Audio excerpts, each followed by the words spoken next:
what does Chiron Labs bring to the table to help Ergo get to where it needs to be?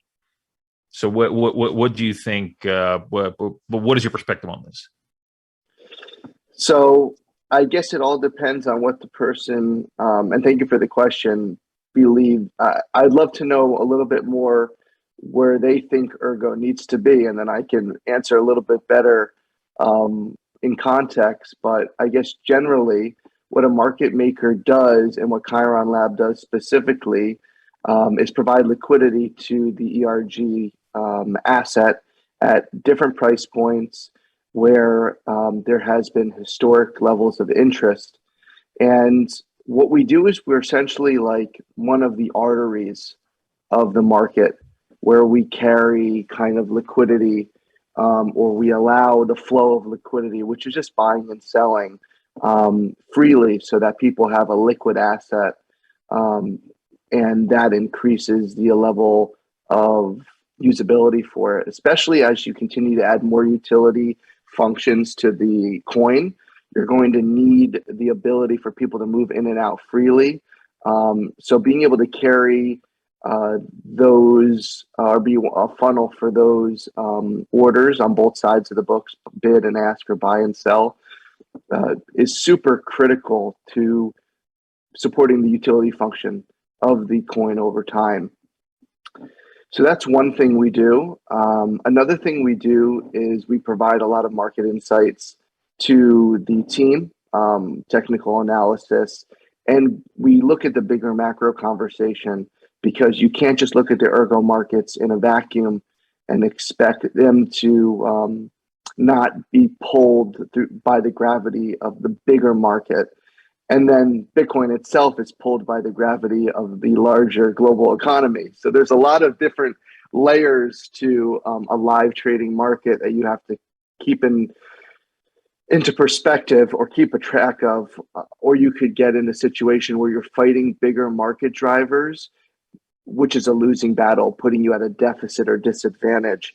So what we like to do is we have to move like water, just like Bruce Lee would say. But also we are very aware of key levels of interest and try to make sure that we always keep Ergo as a liquid asset, that the community can always engage in the markets. There's a good amount of depth in the order book, and that the difference between the highest buy and the lowest sell, which is known as the spread, is really tight, so that there's minimal amount of slippage or price impact when people want to buy and sell it. Excellent. Yeah, that's a great boring. That's a great it's a boring answer. Well, it's not a boring answer. It's actually something that I think a lot of people are missing, the information that they're missing, because I just think some people just think a market maker is this magician that gets you listed in exchanges, and it just Well, we do that as well. Well, yeah, you do that as well, but that's not really mad. I mean, it's kind of your magic, but it's about liquidity and just in general understanding the landscape of what's going on. Like you were saying, you provide us with insights.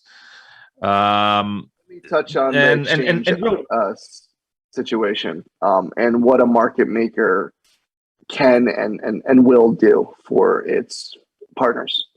So if you just think about a market maker, what do? We drive liquidity and volume and orders through trading platforms. Trading platforms are exchanges. So one of the key partners to exchanges are market makers, just by nature of us being a huge presence of the amount of liquidity or orders that are being placed in the order books of their trading platform, that provides their users with good experiences and therefore retains their users.